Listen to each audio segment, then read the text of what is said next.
Hi, I'm Nairi. I'm running a support channel for adopters, and today we're going to look at 9 points which I think you kind of need to look at before you go through the adoption process.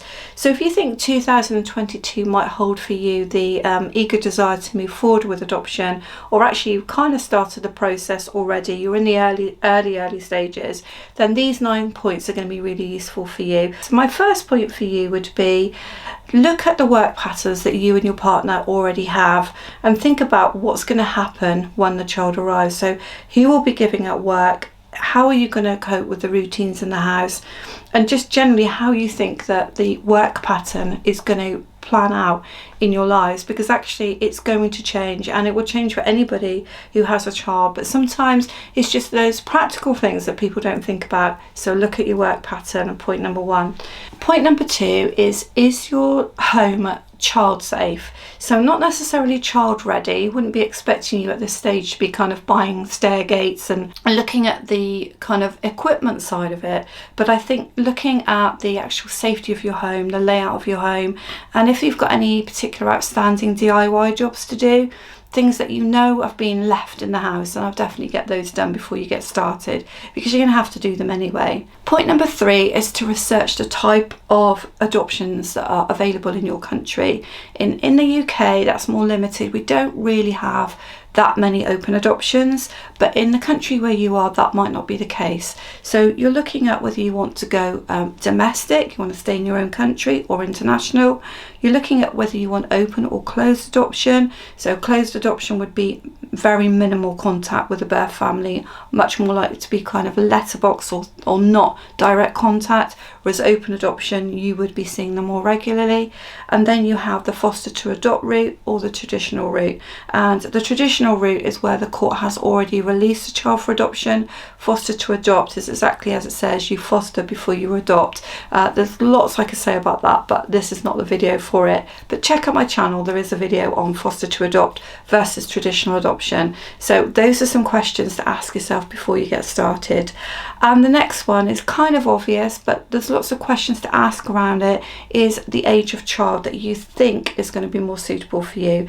Most people think of babies when they think of adoption, but trust me, there are so many options out there. Again, check out my channel. So think about how a baby would fit into your family, or a toddler, or a preschool, or even a child that's older and at school, or even older again, and think about what you could offer a child and how you think they would fit with your family before you get started properly on the process. Number 5, and a really important one, and one that adopters don't always think about, you need to have stopped grieving. So if you've been trying for a baby, or you've had a miscarriage, or you've been going through IVF, if you've lost a family member that's close to you, then you need to give yourself time to grieve properly. Generally speaking, around about 6 months.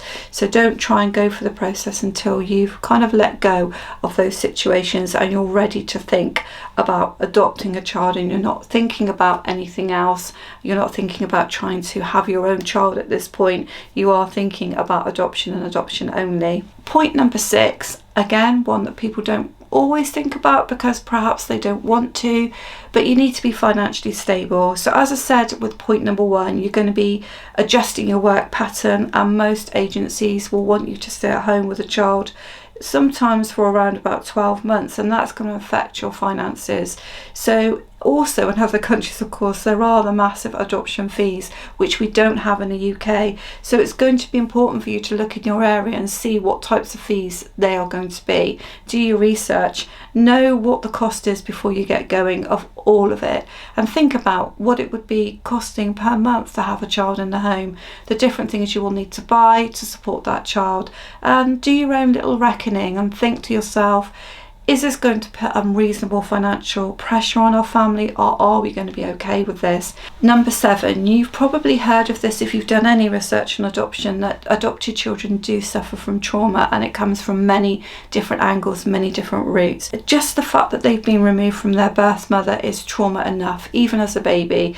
But if there has been abuse or neglect within the family, then they're going to have suffered trauma from that. So you're not having a situation that's going to necessarily necessarily be easy. There's going to be some things to be undone with children and some understanding around trauma and therapeutic parenting. So again, it's worth checking out how you feel about that and whether you feel that you can take on those potential extra behaviours that might rear up with the child. Now, if you are adopting a baby, you may not see this, of course, in quite the same way, but you will have to face the trauma that might happen with the adoptee as they go into adulthood and they want to explore their identity. And so there's never going to be a situation where you don't have to face trauma. Point number 8 is that you are definitely going to need support from family and friends. And although it might seem a little bit uncomfortable, my advice to you would be to talk to family and friends about your idea of adopting before you get really started on the process, because you need to know that they will support you. And if they bring up stuff that they think might mean that you're not going to make a good adopter, it's better to hear that now. And point number 9, be prepared for some wonderful love to come your way, definitely, and for it to be a really amazing experience, but also be prepared to love unconditionally. There's going to be times when, as with every parent, you're going to be giving out a lot, you're going to be loving a lot, you're going to be nurturing, you might have to overcome trauma experiences for the child, but you may not get a lot back, and it's particularly in the beginning when things are a little bit unsettled.